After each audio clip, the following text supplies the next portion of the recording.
너무 귀엽지 마라. 드브로이 철자가 왜 이래요? 프랑스 사람이어가지고.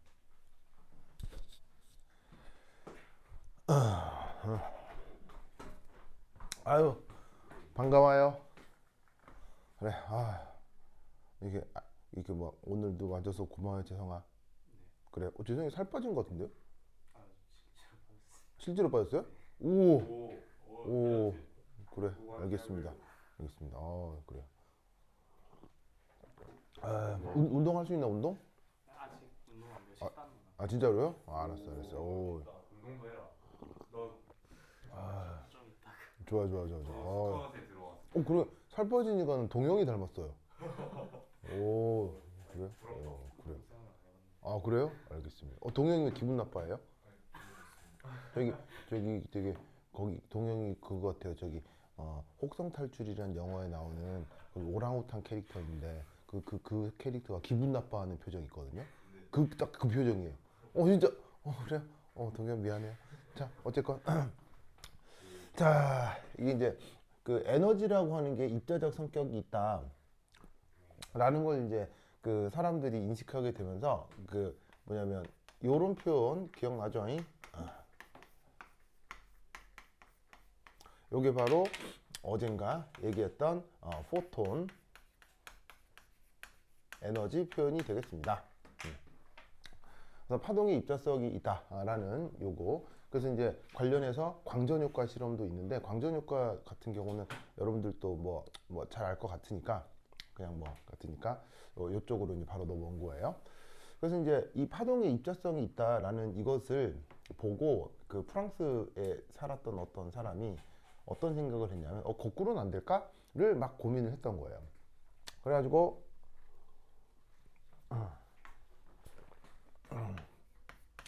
입자의 파동성이 있지 않을까 이렇게 생각을 했던 거죠. 그래서 이제 그 입자의 파동성을 표현을 할 때 어떻게 표현했냐면 예를 들면 이제 파동의 입자성에서 결과적으로는 여기에 있는 요 P 이 부분을 이렇게 이제 쓸 수 있잖아요. 그래서 얘만 이렇게 따로 뗐으면 이렇게 표현을 할 수 있다 이런 말이야. 이때 여기에 있는 P라고 하는 게 선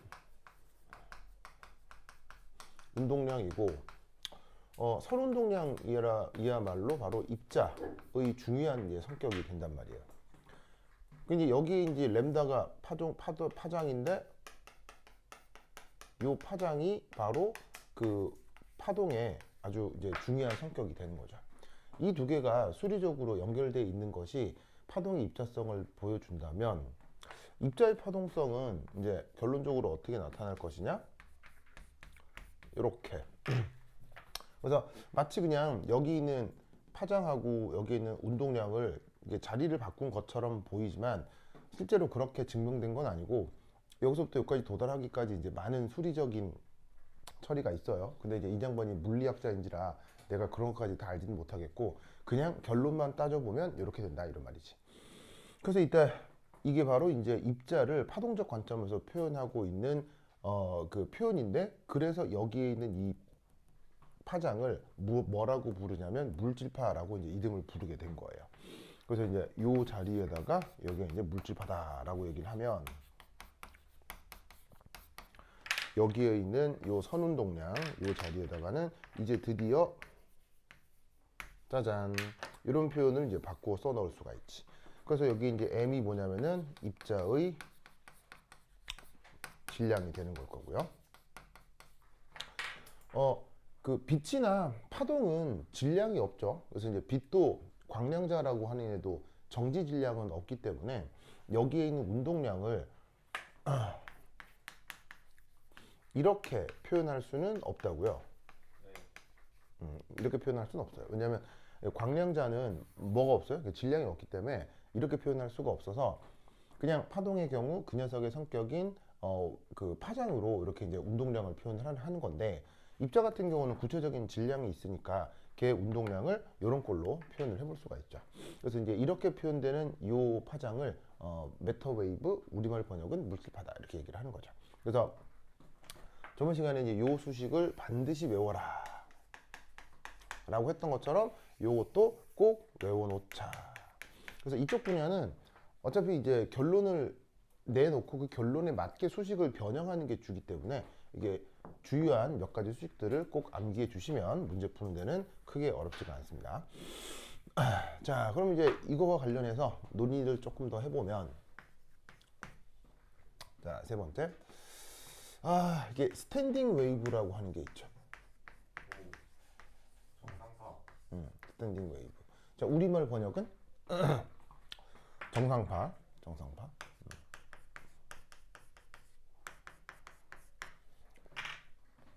자, 어제도 얘기를 했지만 우리가 이제 웨이브라고 하면 기본적으로 무빙이라고 해요. 무빙.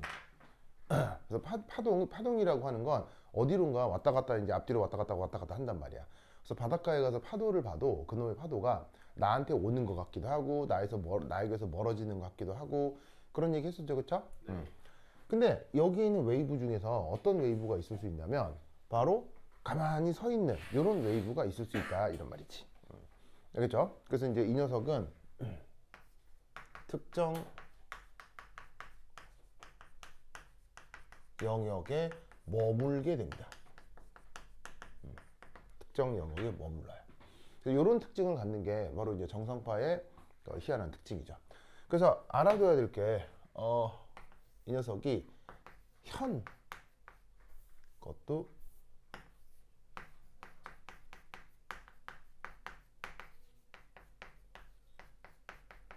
열린 현에서 이 정상파가 어떻게 만들어지는지를 알아두셔야 된다 이런 말이에요. 그래서 어떻게 되냐면 예를 들어서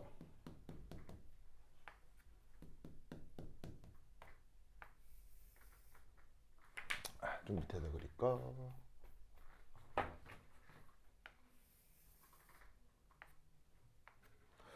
자, 여기가 이제 바로 열린 현 길이가 L이라고 해보도록 하겠습니다.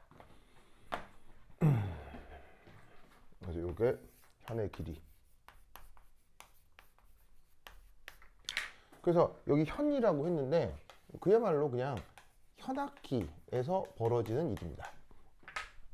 그래서 뭐 검은고, 가야금 아니면은 바이올린, 첼로 거기다 이게 줄들이 달려 있잖아요. 그 줄을 이렇게 땡땡땡 튕기거나 이렇게 쓸어가지고 소리를 내는데, 여기 우리 재성이도 현악기 다룰 수 있는 거 있어요?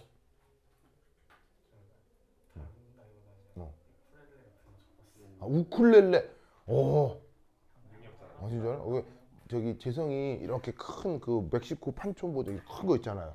그거 쓰고 막 우쿨렐레 치고 노래하는 거 상상하니까 완전 잘 어울려요. 그래. 그런가? 재우야 기대되죠? 재성이 우쿨렐레 치고 노래하는 거. 그래요? 그래. 알겠습니다. 끝까지 재우는 기대된다고 얘기 안 하네요. 재우 독합니다. 자, 어쨌건. 그래서 이제 이렇게 열린 현에서 요런 식으로다가 예를 들면 이제 이압 우선 1차적으로 요렇게 이압 진동하는 이런 이제 웨이브를 만들어낼 수 있죠. 네. 그 다음에 또 어떤 게 가능하냐면 여기서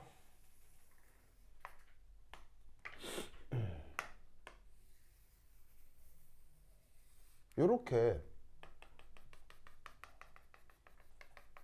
진동하는 웨이브도 만들어낼 수 있죠. 그 다음에 이제 또 원하면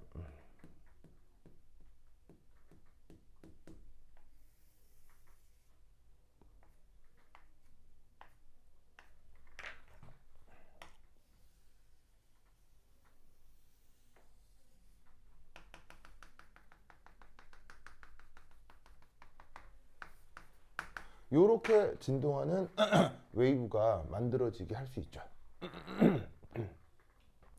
아시겠죠? 알겠죠? 이런 것들이 다 가능합니다. 그러면 이런 거 그리고 이런 식으로 이제 어떻게 계속 이렇게 이제 만들어주면 되는데, 자, 이렇게 이제 정상파가 만들어지는 걸 실제로 확인도 할 수 있나요? 정상파가 이렇게 만들어지는 걸 실제 확인할 수 있나요? 확인할 수 없습니다. 네, 실제 확인할 수 있습니다. 네. 나는 고등학교 때 진짜 해봤거든요.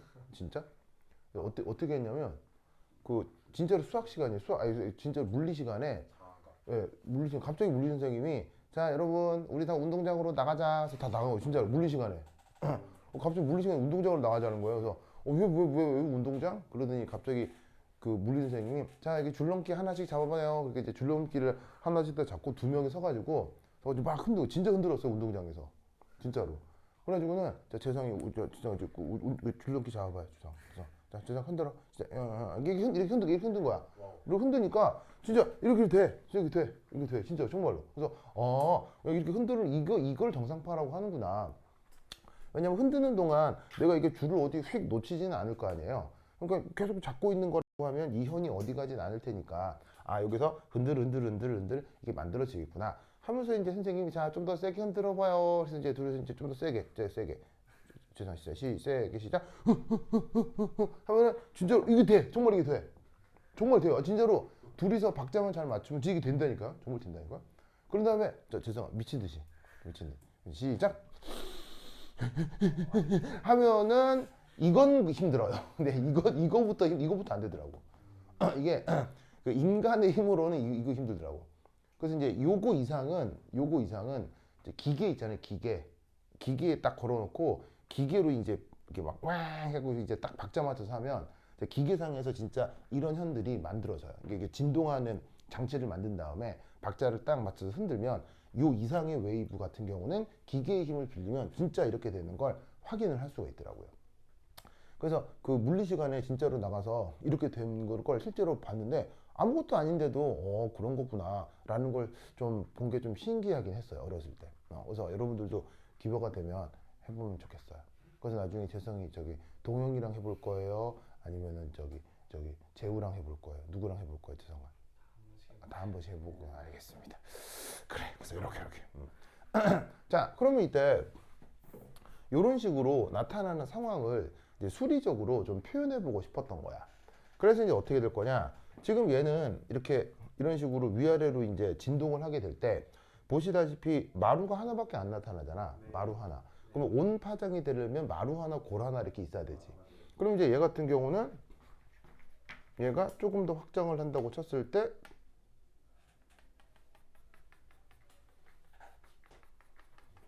요렇게 돼야 마루 하나, 골 하나가 나타나게 되는 거죠. 맞습니까? 네. 맞아?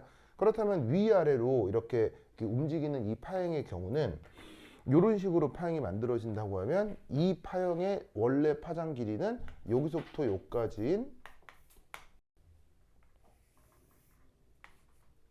요 램다 1 길이 요게 이제 이렇게 만들어진 정상파의 파장 길이가 될 거다 이런 말이죠. 뭔 말인지 아시겠죠? 알겠죠? 그것에 대해서 얘 같은 경우는 어떻게 되겠어요? 온전하게 골 하나, 마루 하나가 나타나고 있기 때문에 얘는 여기서부터 여기까지가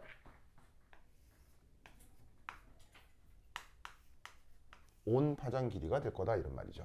자, 여기서는 어떻게 될 거냐면 마루 하나, 골 하나가 나타나는 여기서부터 여기까지가 이게 온 파장의 길이가 될 것이다. 그래서 이때 이 열린 현에서 나타나는 이 그 정상파가 나타나는 이 조건을 한번 살펴보면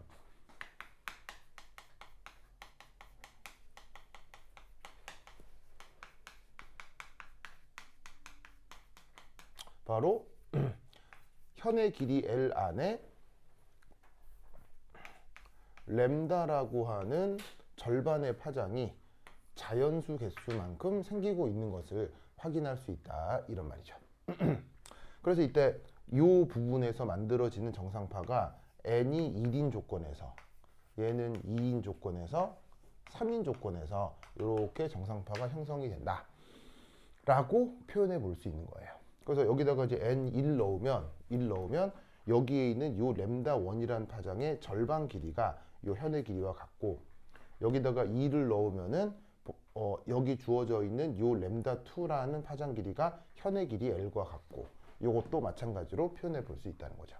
그래서 일반적으로 이렇게 표현을 하고 이때 여기에 있는 요 N은 1, 2, 3 이런 식의 자연수가 된다라는 걸 알 수 있다 이런 뜻이죠. 자, 이때 여기에 있는 이 n과 같은 숫자를 우리가 수학에서 뭐라고 표현하죠?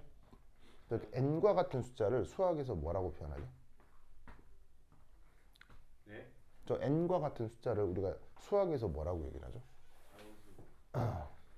이런 걸 이제 우리가 뭐라고 하냐면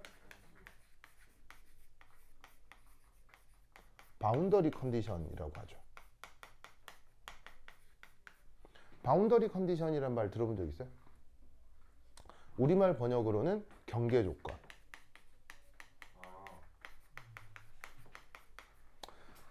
사실은 어디서 나오는 용어냐면 저 미분 방정식 풀이에 나오는 용어입니다. 그래서 미분 방정식이 나와 있고 그것을 풀어서 이제 해를 구하잖아요. 근데 그 해를 구할 때 그 해가 실제로 존재하게 만들어주는 어떤 조건, 그거를 이제 경계 조건이라고 해요. 미분 방정식을 푸는데 이게 우리는 보통 뭐 3x 플러스 2는 5 하면 답이 뭐 1 이렇게 방정식이 있으면 답이 항상 있는 걸로 생각하잖아요. 근데 어떤 방정식들은 답이 없는 그런 방정식들도 있어요. 그래서 이제 어떻게 되냐면 어떤 형태의 방정식이 나와 있는데 답이 없다. 그건 뭐 쓸데가 없잖아요. 네. 굳이 그러면 쓰잘데기 없이 답이 없다라고 하는 것도 뭐 틀린 말은 아니지만 답 없는데 뭐 굳이 뭐 이런 걸 하나 싶잖아. 그래서 어떻게 이 방정식이 있을 때 내가 어떤 이제 이 방정식이 뭔가를 만들어낼 수 있는 답을 만들어낼 수 있는 조건이 따로 있지 않을까를 동시에 이제 방정식을 풀면서 고민을 하는 거예요. 그런 것들을 원래 미분 방정식에서 바운더리 컨디션이라고 하는 거예요. 그래서 바운더리 컨디션을 통해서 이런 조건에서는 이 방정식이 풀리고 의미 있는 해가 나오겠구나를 이제 가르쳐 주는 게 이제 미분 방정식이거든요. 근데 의외로 그렇게 막 어려운 얘기가 아니에요. 미분 방정식 그냥 첫 시간에 들어가면 나오는 얘기인지라 되게 그냥 쉽게 그냥 인식할 수 있는 거예요. 그래서 그런 걸 바운더리 컨디션이라고 원래 하는 건데 여기에 있는 이 n이라고 하는 게 바로 수학에서 얘기하는 바운더리 컨디션의 한 형태라고 볼 수 있는 거죠. 그래서 이제 얘는 뭐냐면 바로 그 어떤 함수가 존재할 조건이 되는 거예요. 그걸 우리가 경계 조건이라고 하는 거죠. 그리고 이 경계 조건을 물리학에서는 뭐라고 한다?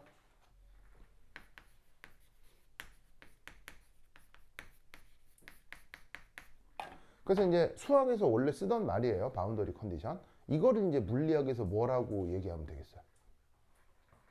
물리학에서 퀀텀 넘버 라고 하는 거예요. 그래서 왜 여러분 양자수란 말 들어본 적 있죠? 네. 양자수가 뭐가 있어? 그래서 뭐 n, l, m 뭐 이런 거 있잖아요. 그 양자수라고 하는 것들이 사실 미분 방정식에서 나오는 경계 조건들이에요. 경계 조건들. 아시겠죠? 그래서 경계 조건이라고 해도 되는데 물리학자들이 새로운 이름 양자수라는 이름을 붙인 거지. 물론 이건 양자수는 아니에요. 얘는 양자역학적인 결과로 나온 건 아닌데 이제 일종의 경계 조건이고 이런 식의 경계 조건을 앞으로 우리가 양자역학을 하면서 만나게 될 거다 이런 말이지. 여기 정의점에 오늘을 꼭꼭 기억해 두시기 바랍니다. 자, 그 다음 이 정상파 형성 조건 얘는요 지금 보시다시피 첫 번째 거일 때, 두 번째 거일 때, 세 번째 거일 때 이런 식으로 쭉 나타나는데 이때 이거 증명할 수 있나요? 이거요? 이거 증명할 수 있어요?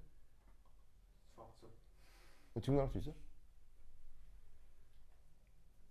얘는 증명할 수 없죠. 증명할 수 없어요. 네. 뭐냐면 사람이 이렇게 믿는 거죠. 네. 왜? 뭐로부터? 몇 개의 현상으로부터. 실제로 사람이 관찰을 하면 요런 현상, 요런 현상, 요런 현상을 관찰할 수 있기 때문에 그 관찰한 것을 요렇게 될 거라고 일반적으로 이렇게 될 거라고 믿는 거예요. 그래서 이 수식은 증명할 수 있는 게 아닌 거죠. 무슨 뜻인지 아시겠죠? 그래서 이게 수학은 증명이 안 되고 이러면은 그냥 온전한 이론이 아니잖아요. 무슨 말이에요? 귀납적으로 몇 번 된다고 해서 그게 온전히 이론으로 받아지는 게 아닌데 이 자연과학에서는 뭐냐면 오히려 증명되는 게 거의 없어요. 무슨 말인지 알겠어요? 자연과학은 실제로 나타나는 현상으로부터 논리를 만드는 거기 때문에 이런 게 이렇다라고 가정을 하자 하고 이제 그간에 우리가 이제 우리 가정을 하고 그간의 다른 실험 데이터를 설명할 수 있으면 오 이런 게 좀 의미가 있나 보다 이렇게 생각이 되는 거죠. 그러니까 이렇게 정상파가 만들어진 이런 조건은 그냥 외우시면 되는 거예요. 알겠죠? 그냥 외우는 거예요. 이건 수학적으로 증명이 안 돼요. 인간이 살아가면서 이렇게 이제 되는 거지. 그래서 아무나 운동장에 나와서 줄을 흔들면 누구나 이걸 관찰할 수 있게 되는 거예요. 근데 왜 하필 딱 1만 되는지 왜 2나 3만 되는지는 모르는 거예요. 이 자리에 1.5나 1.3 이런 게 안 되는지는 왜 그런 게 안 되는지는 자연의 속성인가 보죠. 그래서 이 정상파 형성 조건이 이러하다는 거 꼭 알아두시고 그 다음 두 번째 1 됐고 2 예, 또 뭐? n을 두 번 곱하는 거. n을 두 번 곱한다. 다시 뭐라고? 저 n은 2분의 람다. 이거 봐. 이거는 얘의 첨자. 이거의 첨자. 여기 램다 1, 램다 2, 램다 3. 그래. 아래 첨자. 좋아요. 자, 두 번째는 이게 되겠습니다. 두 번째는 뭐가 있냐면 요거 노드가 나타날 겁니다. 노드가 나타납니다. 자, 노드란 말 들어본 적 있어요? 네. 자, 노드라는 말 우리말로 번역이 마디죠, 마디. 그래서 이 노드가 여러 개 의미로 활용이 되는데 이 노드는 바로 진폭. 얘를 다르게 바꾸면 혹은 함수값 C 0인 조건. 요걸 마디라고 합니다.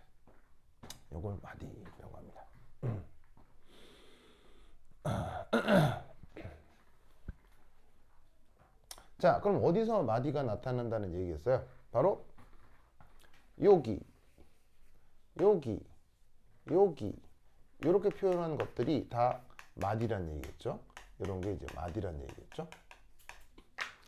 이게 보통의 파동은 어떻다고요? 보통의 파동은 무빙이라고 해요. 무빙. 그래서 무빙 파동은 마디가 있어요, 없어요? 무빙 웨이브는 마디가 있어요, 없어요? 없습니다. 무빙 웨이브는 마디가 없어요. 무슨 말인지 알겠어요? 이게 앞뒤로 왔다 갔다 하다 보면 모든 매질이 어쨌거나 결론적으로는 몇 박자 후에는 무조건 움직이게 돼 있어요. 아시겠죠? 무빙하게 되면. 그런데 이게 기가 막히게도 그 웨이브가 한 영역에 머물게 되면 특정 영역에 머물게 되면 생기는 현상이 바로 마디인 거예요. 아시겠죠? 이 마디 현상도 증명할 수 있다 없다? 없어요. 그냥 사람의 관찰 결과인 거예요. 그래서 이런 것들이 다 어디에 반영이 돼 있다? 양자역학적 파동함수 혹은 오비탈들의 이런 것들이 다 뭐냐면 반영이 돼 있는 거예요. 아시겠죠? 알겠죠? 그리고 또 재밌는 것은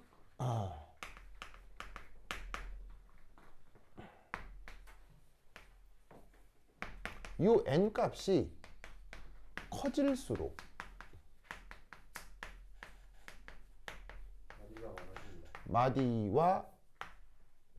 마디도 많아지고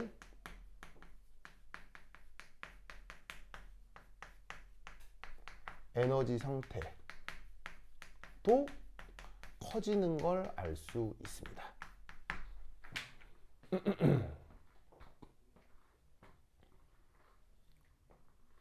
아시겠죠? 그렇죠? 그러면 n이 커질수록 더 고에너지 상태가 된다라는 건 어떻게 할 수 있느냐? 아까 얘기했죠. 줄넘기를 잡고 살살 흔들면 이렇게 되고 세게 흔들면 이렇게 되고 미친 듯이 흔들면 이렇게 되고 진짜 우리 몸이 그렇게 경험을 하기 때문에 요렇게 정상파가 만들어질수록 더더욱 고에너지 상태가 된다라고 논리를 그냥 만들어 붙이는 거예요. 그래서 여기서부터 여기까지 위로 갈수록 항상 더 고에너지 상태다.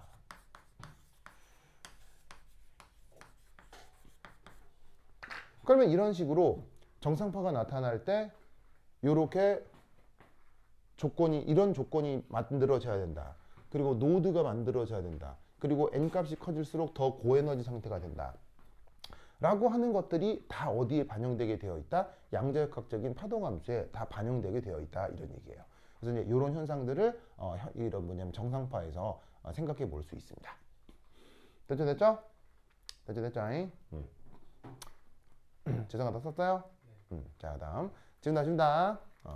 지우자. 자, 썼죠.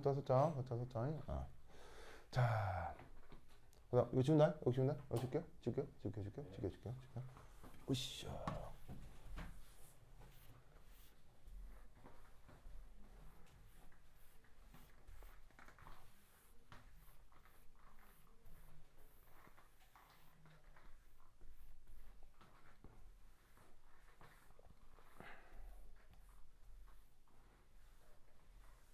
자, 두 번째는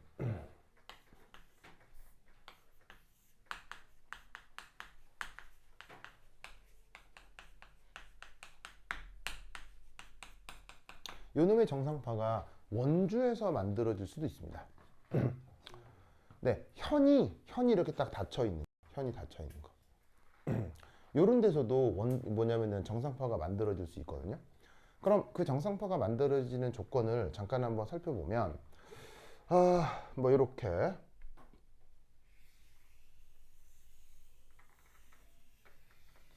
자, 최대한 예쁘게 그려보면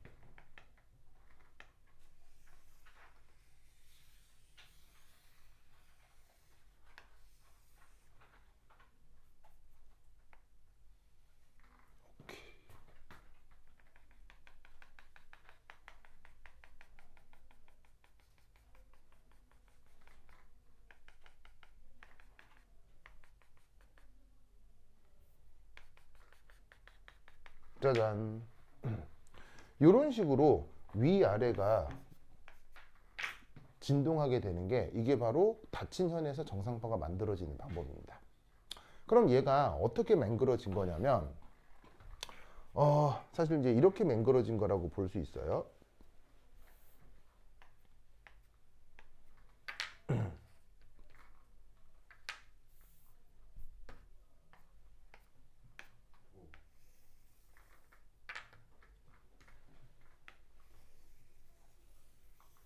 요거 있죠, 요거. 요런 식으로 위아래로 진동하던 녀석을 요 끝과 요 끝을 연결해서 이렇게 만든 것이다 라고 생각하면 돼요. 상상이 잘 되나? 상상됩니다. 잘 돼요? 상상이 돼요? 그러면 이제 여기에서 현의 길이가 어떻게 돼요? 여기 이제 현의 길이가 L이잖아요. 네. 그럼 이 현을 둘러서 만든 거니까 여기서 원주 길이는 어떻게 되겠어요? 원주 길이는 어쨌거나 L로 표현될 거라 이런 말이죠. 그래서 여기서부터 여기까지 이렇게 연결해서 이게 위아래로 진동하는 패턴이 U 안에서 나타난다면 여기서 나타나는 정상파가 여기서도 나타난다 이렇게 생각을 해볼 수가 있겠지. 그러면 여기죠. 그러다가 그 다음 정상파가 만들어지는 것을 굳이 그려보자면 이게 그리는 게 좀 어렵거든요. 어려운데 얘를 이게 입체적으로 그리는 건 더 이상 힘들기 때문에 위에서 바라본 모습이라고 해볼게요. 얘는 어떻게 만들어진 거냐면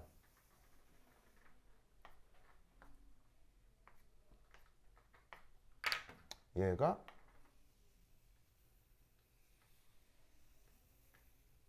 안 이뻐.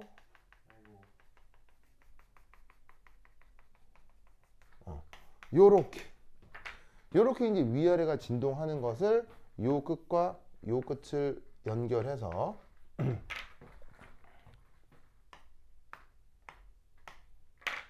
정상파가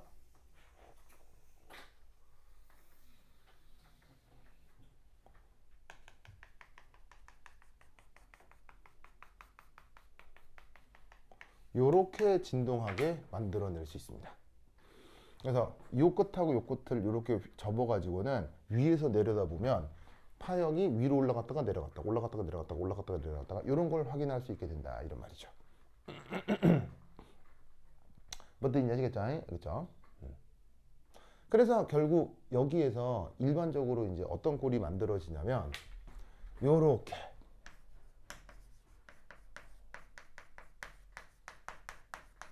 자 어쨌거나 이런 파행이 만들어지건 요런 파행이 만들어지건 그걸 끝을 접어가지고 요렇게 진동하게 만들건 아니면 요렇게 진동하게 만들건 네.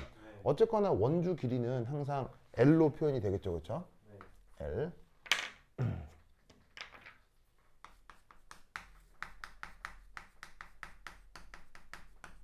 그러면 그 원주 길이 안에 보시다시피 요 조건하고 요 조건을 이렇게 뭐냐면 닫힌 그 원주로 만든 거니까 보시다시피 요 안에는 골 하나 마루 하나 골 하나 마루 하나 골 하나 마루 하나가 들어가 있으므로 그 원주 길이 안에 파장이 램다 n이라고 하는 녀석이 자연수 개수만큼 들어갈 수밖에 없어요. 그래야 얘를 원주로 만들었을 때 정상파가 존재하는 걸 표현해 줄 수 있습니다. 그리고 이때 당연히 요 n은 1, 2, 3 자연수가 되고요. 아까 열린 현에서의 조건하고 사뭇 조금 다르죠. 조금 다르죠. 열린 현에서는 이게 2분의 람다인데 이렇게 닫힌 현에서는 그냥 온파장이 돼야 됩니다. 자, 그리고 이때 이게 어차피 원주고 원형골이기 때문에 뭘 생각해 볼 수 있냐면 무게중심으로부터 반지름을 생각해 볼 수도 있어요. 그럼 무게중심으로부터의 반지름 얘를 R2라고 하고 얘는 R1이라고 하면 얘는 뭐다? 그 원주의 반지름이 되겠죠. 그러면 이때 여기서 우리는 또 어떤 생각을 해볼 수 있냐면 2파이 Rn 해서 그 원주 반지름을 도입해서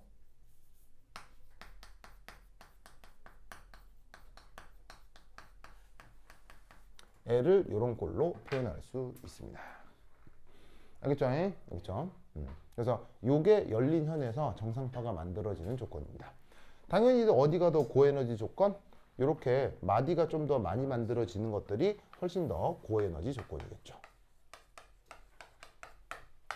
그래서 조금 더 예쁜 그림이 있긴 있어요. 어디에 있냐면 교재 90페이지에 보시면 그림 25.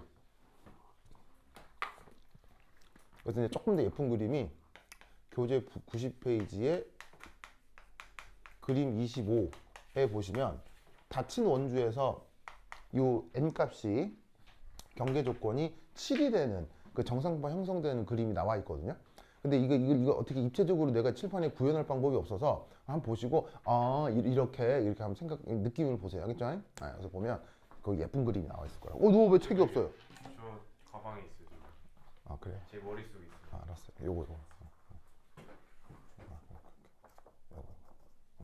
이런 식으로 맹그러지는 거다 이거지. 알겠죠? 그렇죠. 좋았어. 됐죠? 자, 그러면 왜 난데없이 드브로이 물질파를 하면서 스탠딩 웨이브 얘기를 했느냐? 이게 앞으로 이제 여러 가지로 응용이 되거든요. 뒤에서 뭘 할 거냐면 파티클 이너박스라고 하는 주제가 있어요. 그 파티클 이너박스 물리 시간에 해본 적 있나요? 해본 적 있죠. 그래서 이제 그 파티클 이너박스도 뭐냐면은 말이 생각이 안 나냐. 그 파티클 이너박스가 말이 생각이 안 나. 그렇지. 미분 방정식을 풀어서 그 상자 속 입자를 생각해 볼 수도 있는데 그 미분 방정식 풀지 않고 그냥 정상파 개념으로 그 상자 속 입자를 이제 뭐냐면 대강 그 에너지 준위를 구할 수 있죠. 그렇죠? 그때 이 드브로이 물질파하고 정상파 이론이 활용이 되니까 기억을 하시고 이 정상파 이론이 관련돼서 이제 뭐냐면은 하나 설명이 되는 게 바로 요게 되겠습니다. 여기 줄게요. 여기 줄게요. 자, 네 번째. 자, 네 번째 할 건 뭐냐면 이겁니다. 가군동량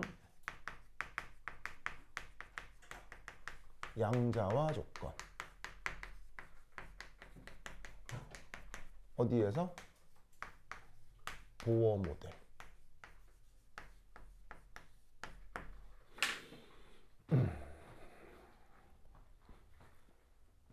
가군동량 양자화 조건.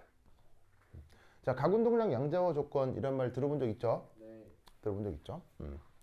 자, 이건 뭐냐? 우선 첫 번째 1.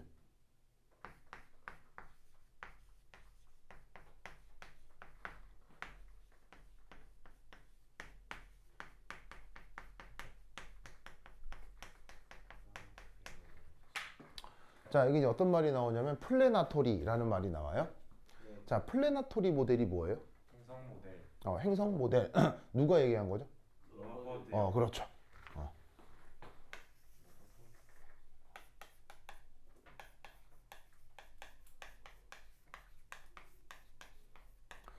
자, 러더포드라는 사람의 플래니타리 모델이 있는데 저 러더포드는 뭘 발견했죠?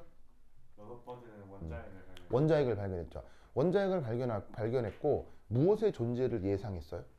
중성자의 중성자의 존재를 예상했었죠. 그건 예전에 1장 언저리에서 얘기를 했었고요. 그래서 이제 이 양반은 원자핵을 발견했는데 그 원자핵에 이 사람이 이제 제시한 모델이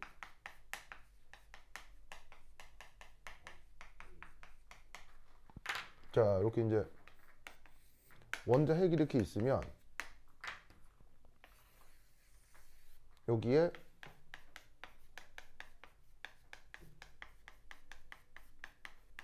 전자궤도가 있고 이렇게 이제 전자가 있을 때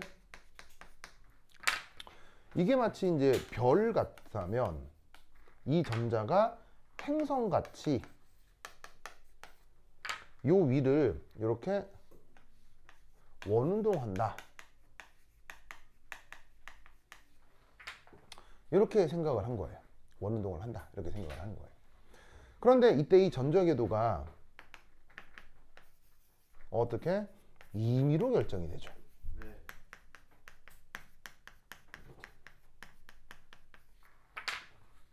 자, 어떻게 임의로 결정이 되냐면 이거 핵에서도 멀어질 수도 있고 핵에서도 가까워질 수도 있고 멀어지는 조건은 뭐냐면 저 전자의 역학적 에너지가 클수록 요 궤도 반지름이 또 커진다. 그래서 저 전자가 가질 수 있는 역학적 에너지만큼 궤도 반지름이 따로따로 정해진다. 이렇게 생각한 거예요. 그래서 이놈의 전자가 운동 에너지가 적으면 이렇게 역학적 에너지가 작으면 핵 가까이서 돌고 역학적 에너지가 크면 핵 멀리에서 돈다. 이렇게 그냥 생각을 했던 거죠. 마치 태양 주변에서 지구가 뱅글뱅글 돌듯이. 오? 무슨 말 알겠죠? 알겠죠? 그래서 이런 모델을 뭐라고 불렀다? 플래니타리 모델이라고 불렀는데 이게 이제 어떤 일이 벌어지냐면 요렇게 앞서 어젠가 그 빛과 관련된 얘기를 하면서 뭐라 그랬냐면 전자 등의 전하를 띠는 입자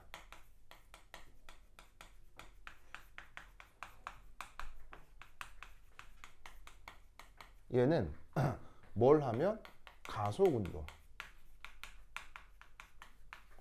요걸 하면 어찌 된다 그랬어요? 그 에너지 일부가 빛으로 바뀐다고 했죠?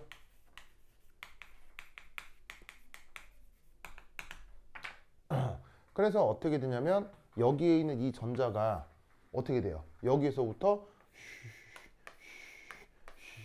빛을 방출하게 된다고요. 그럼 빛을 방출하게 되면 그 전자는 어떻게? 역학적 에너지가 감소하게 되고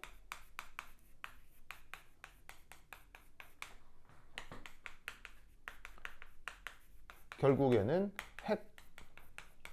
핵과 부딪혀 가지고는 없어져 버리겠죠. 그래서 그냥 태양 주변에 이렇게 태양 주변에 이런 식으로 그 전자가 태양 주변에 그 행성이 뱅글뱅글 돌듯이 핵 주변에도 전자가 뱅글뱅글 돌 거라고 생각했는데 이놈의 전자가 빛을 내어버리면 이 궤도가 어떻게 바뀌는 거예요? 이렇게 점점 줄어들어 가지고 여기서 이게 쾅 하고 없어져 버릴 거다. 이렇게 생각을 해버릴 수 있는 거죠. 그래서 그게 있나? 국제 우주 정거장 얘기도 해줬죠. 네. 그래서 그 국제 우주 정거장은 하늘에 계속 떠 있다 그랬어요. 계속 떨어지고 있다고 했어요. 떨어지고 있어요. 계속 떨어지고 있다고 했죠. 이유는? 돌고 있어서. 네, 국제 우주 정거장 알죠? 네. 그럼 인간이 올려놓은 인공위성 중에 제일 큰 거. 그래서 이제 걔가 뭐래더라? 그 뭐 수명이 한 10여 년 남았다 그러거든요. 10년 후엔 지구로 퐁당 떨어진대요. 이유는? 걔가 계속 그게 뭐냐면 이게 가속 운동이 아니라요. 그냥 이제 이게 전자처럼 조그만 애는 가속 운동을 할 때 빛으로 에너지가 방출되는 특별한 성격이 있는 거고요. 국제 우주 정거장은 전자처럼 조그만 입자가 아니잖아요. 거시적 입자잖아요. 그럼 걔네들에 대해서는 다른 설명이 필요하거든요. 국제 우주 정거장이 자꾸 지구로 떨어지는 이유는 걔가 역학적 에너지를 계속 잃고 있기 때문이에요. 에너지가 계속 감소되고 있기 때문이에요. 어떤 식으로? 걔는 어떤 식으로? 중력이 있으면 에너지가 없나요? 뭐 때문에? 바로 마찰 등을 통해서 에너지를 계속 잃어요. 무슨 마찰? 바로 지구 대기하고의 마찰이요. 걔가 은근히 지구 가까이 떠 있거든요. 은근히 지구 가까이 떠 있어서 뱅글뱅글 돌면 이게 희박하지만 이게 이제 지구가 이렇게 있으면 희박하지만 이렇게 지구 대기가 있단 말이에요. 대기가 있는데 국제 우주 정거장은 대기권에서 이렇게 떨어진 게 아니고 이게 살짝 걸쳐 있어. 그럼 이게 1년, 2년, 3년 돌면은 이게 공기랑 살짝 쓸리는 거지. 서서히 쓸리는 거지. 그리고 또 뭐 그런 게 있을 수도 있죠. 뭐 우주먼지 뭐 이런 애들도 있을 수 있잖아요. 그런 애들이랑 부딪히면서 얘가 점점 역학적 에너지를 잃게 되는 거야. 그래서 이 국제 우주 정거장이 점점 수십 년 돌다가 한 10여 년 후에는 어딘가로 퐁당 떨어진대요. 그래서 이제 얘를 떨어뜨리지 않게 하는 방법은 다시 얘를 추진을 시켜서 핵에서 이게 지구에서 멀리 떨어뜨리는 방법밖에 없는데 이게 여기 이제 추진체를 다는 거지. 추진체를 다는 가지고 이렇게 로켓 발사 이렇게 해야 다시 또 이게 뭐냐면 뱅글뱅글 돌게 할 수 있는데 이게 돈이 솔찬히 든대요. 어마어마하게 든대요. 그래가지고는 지금 계획은 그냥 떨어뜨리고 새로 쏘아 올리는 걸로 뭐 이렇게 계획을 하고 있다네. 뭐라나 뭐 여하튼 뭐 그래. 그래서 여기 나중에 저 누구냐 대성이 국제 우주 정거장 어때요? 아 그래요? 이 국제 우주 정거장 관광할 수 있어요. 관광할 수 있어요. 그 민간인들도 여기 약 며칠 훈련 받고 이게 관광할 수 있어요. 국제 우주 정거장 일주일 관광하는데 얼마? 100억 들어요. 100억. 100억 들어요. 100억. 100억 내면 여기 왔다 갔다 할 수 있어요. 저 동영 어때? 100억. 그래요? 하여튼 그렇다.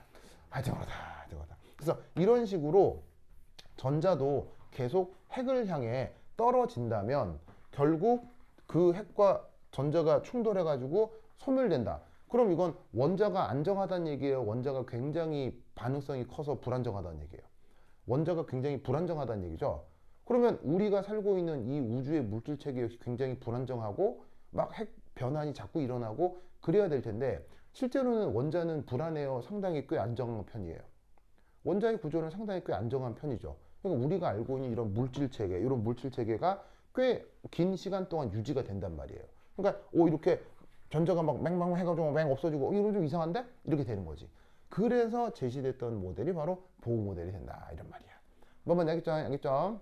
그래서 저번에도 얘기했지만 이 전자가 뭘 하게 되면 가속 운동을 하게 되면 어디 갔어? 가속 운동을 하게 되면 뭐 에너지의 일부가 빛으로 방출된다. 그리고 당연히 원운동이라고 하는 건 가속 운동이에요, 가속 운동 아니에요. 당연한 가속 운동이 된다 이런 얘기지. 알겠죠? 논리를 꼭꼭 기억해 두시기 바랍니다. 그래서 내가 방사광 장치 얘기해 줬어요? 방사광 장치요? 방사광 장치. 방사광 장치 얘기해 줬어요? 방사광 장치? 방사광 장치. 방사광. 그거 아니에요, 그거? 이렇게 가속 착착착 해서 착착착이요? 전자가 이렇게 뷰뷰 해서 사고 끼면서 이렇게 좀 뷰뷰. 방사광 장치라고 하는 게 있는데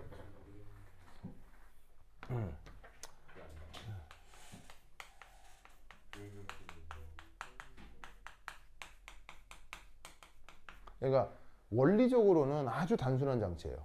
엄청 단순해요. 어떻게 단순하냐면 여기 이제 마이너스 극, 여기 플러스 극, 여기 이제 전자를 마이너스 극이고 플러스 극이면 얘가 어떻게 되겠어요? 그래서 이렇게 슝 할 거 아니에요? 슝 할 거 아니에요? 그럼 이럴 때 이제 가속이 될 거 아니야? 가속. 근데 이제 가속을 시키는데 여기서부터 여기까지가 한 1km 정도. 1km 가속시키는 거야, 전자를. 와우. 들었던 것 같은데요. 예. 그럼 이제 이게 전자가 속력이 어느 정도에 근접하게 되냐면 속력이 한 광속의 한 80% 정도 와우. 될 때까지 가속을 시킬 수 있어. 저 정도면 이제 네. 빠르다. 어마어마합니다. 광속의 80% 정도가 될 때까지 한 1km 정도로 가속을 시키는 거예요. 그럼 이 전자가 미친 듯이 달려가겠죠? 이때 여기 군형을 쫑 뚫어. 군형. 뭘 뚫어? 군형. 군형을 뿅 뚫어 이게. 군형을 뿅 뚫면 얘가 슝 가속되다가 어떻게 되겠어? 슉 하고 빠져나오고 이제 슉 하고 빠져나올 거 아니야? 그지. 슉 하고 빠져나오는 요 골목에 와 정확했다. 세로의 트랙을 만들어줘. 네. 무슨 트랙? 여기 트랙을 만들어. 트랙. 네. 트랙을 만들어. 이 트랙에 무슨 장치를 해? 자기장 장치를 해. 자기장. 무슨 말 알겠어요? 그러면 이때 자기장이 이렇게 되면 이렇게 되니까 나오는 걸로 여기 자기장을 이렇게 거는 거야. 자기장을 이렇게 쫙 거는 거야. 이렇게. 그러면 자기장이 이렇게 이제 예를 들면 이런 식으로 뭐 들어가게 만드는 거야.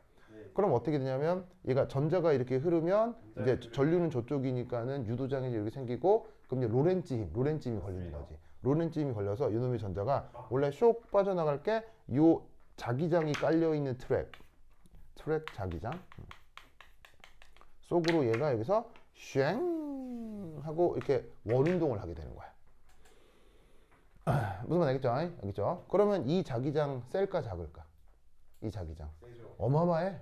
무지막지하게 강력한 자기장이 걸려. 네.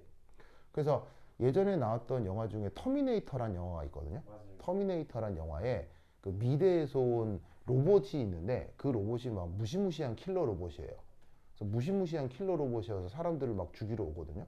죽이러 오는데 그 로봇을 여기 도망치다가 이 주인공들이 어디를 지나가게 되냐면 미국에 있는 이런 방사광 장치 실험 단지를 지나게 되는 거예요. 그래가지고 막 사람들이 지나가는데 그 로봇이 막 쫓아올 거 아니에요. 근데 이제 과학자들이 실험하면서 여기 자기장을 킨 거지. 그랬더니 자기장이 너무너무 강한 거야. 그래가지고 그 괴물 로봇이 쫓아오다가 어떻게 되겠어? 여기 트랙에 딱 들러붙어. 자기장이 너무 세서. 그래서 그거 틈을 타가지고 사람들이 막 도망간다. 뭐 그런 에피소드가 있거든요. 그래서 이제 그런 정도로 강력한 자기장을 걸면 광속에 가깝게 가속된 전자를 이렇게 경로를 휘게 만들 수 있어요. 그러면 이때 요 트랙이 있는 게 이게 한 반지름이 한 1km 정도가 되는 거야.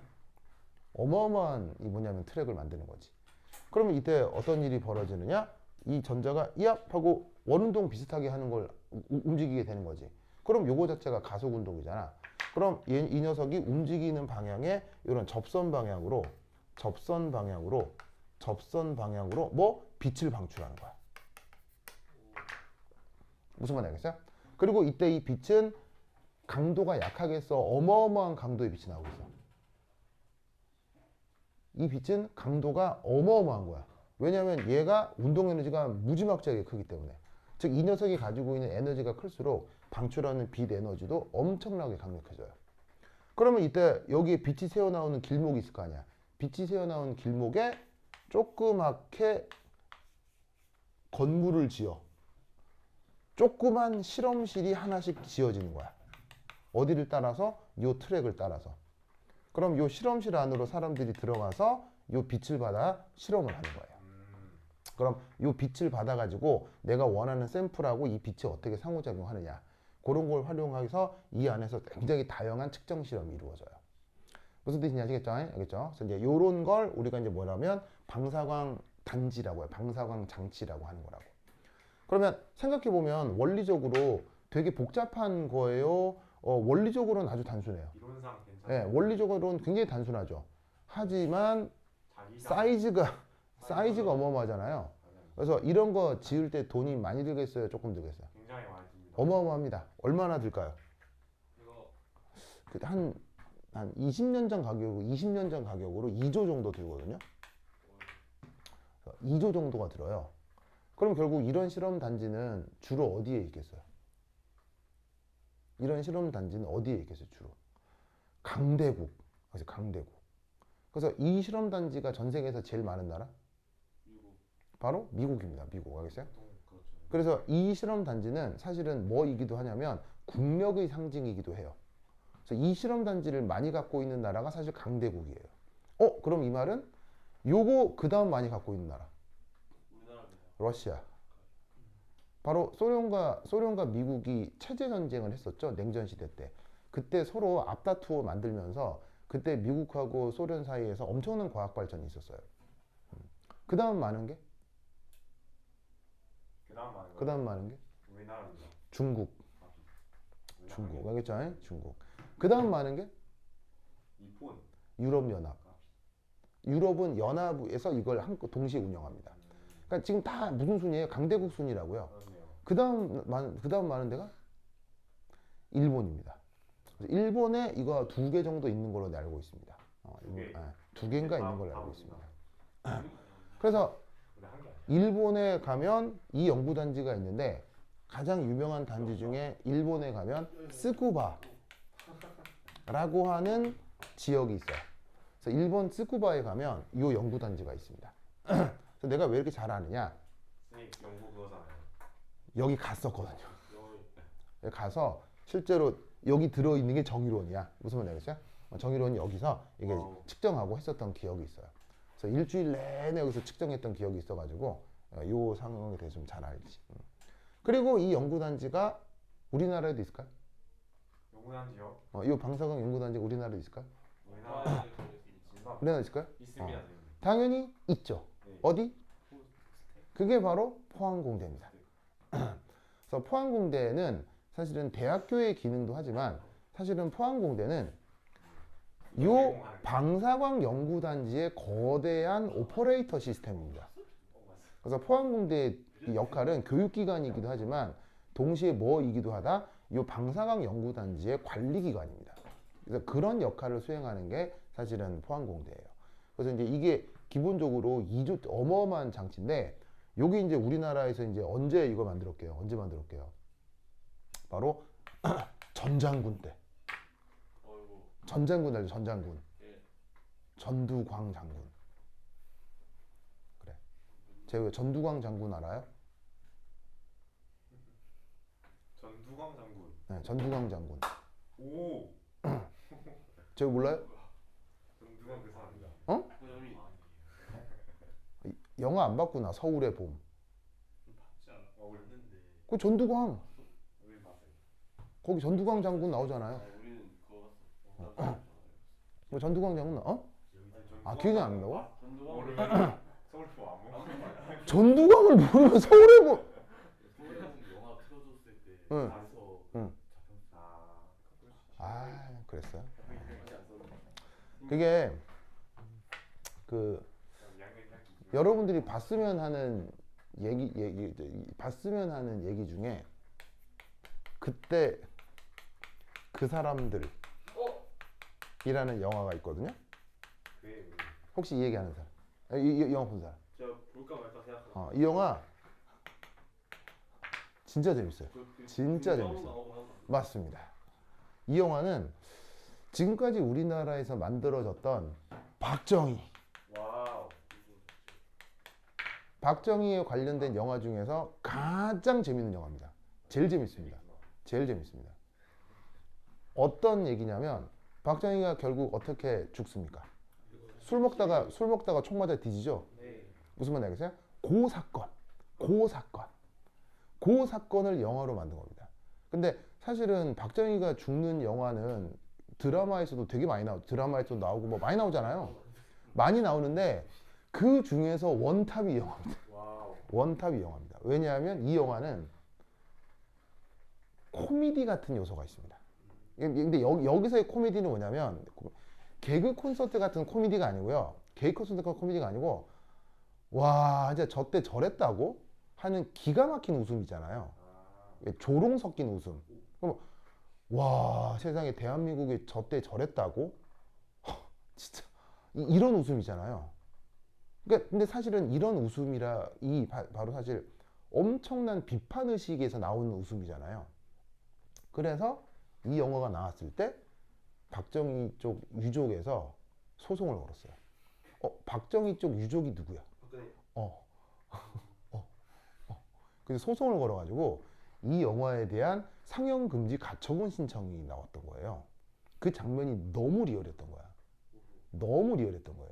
그러니까 박정희와 그때 그 군부 독재 박정희의 그 뭐냐면 중앙정보부 그 독재 시스템 있잖아요. 그게 너무 지랄같이 나온 거예요, 진짜로.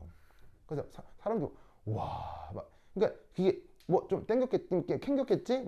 박씨 집안에서 그래가지고 상영금지 가처분 신청을 낸 거야. 와우. 그래가지고 그 뭐냐면은 몇몇 장면이 극장에서 블랙 처리로 나왔었어요. 오, 블랙 처리가 돼가지고 대사로만 나왔었어요.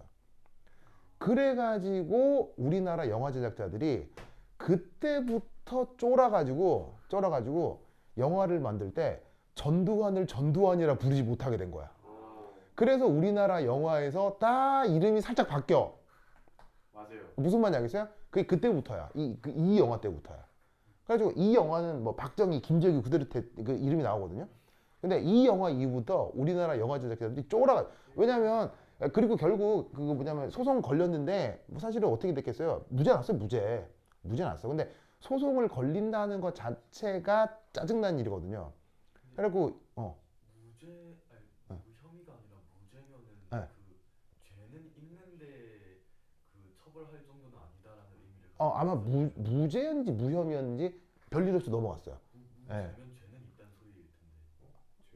협의가 아니. 죄가 무죄는 죄가 없다는 거고요. 무혐의는 요거를 들고 요 사건을 들고 법원에 가지 않아도 된다라는 거를 검찰에서 판단하는 거죠. 무혐의는. 근데 검찰은 언제나 박근혜 편이니까 검찰은 요거를 소송거리까지 갔었던 걸로 내 기억해요. 한 몇십 년 전 얘기라 이게 한 20년 전 얘기여가지고 가물가물한데 어쨌건 그래서 별일 없이 그냥 그 영화에서 몇 장면 새카맣게 하는 걸로 그냥 넘어갔을 거예요. 근데 이제 나는 그게 이제 다 이렇게 보여지는 장면으로 보긴 봤거든요. 영화 진짜 재밌어요. 기가 막힌 장면들이 많으니까 꼭 한번 보세요. 그래서 그 박정희가 죽을 때 진짜 기가 막힌 일들이 있었어요. 기가 막힌 일들이. 그래서 한번 보시라 이런 말이죠. 그때부터 우리나라 사람들이 전두환을 전두환이라 부르지 못하고 박정희를 박정희라 부르지 못하고 그래서 영화에서 이상하게 나오는 거예요. 무슨 말인지 알겠죠? 여하튼 그래서 이 단지를 누가 만들었다? 전두광 장군이 만들었습니다. 영국에서 8천억을 빌려다가 만든 거예요. 그래서 이제 포항에 가면 이 연구단지가 있고 나는 포항에서도 이걸 측정해 본 적이 있거든요. 그래서 이제 나중에 여러분들도 대학생이 되면 요거 아마 측정할 기회가 있을 거예요. 그래서 어떻게 된다? 보호 모델이 나오게 된 배경은 바로 러더포드의 플래니터리 모델에 문제가 있었기 때문이다 라는 거 의식하고 요게 이제 물질파하고 무슨 관계가 있는지 부터 한 10분 쉬었도록 하겠습니다. 현실 받으세요.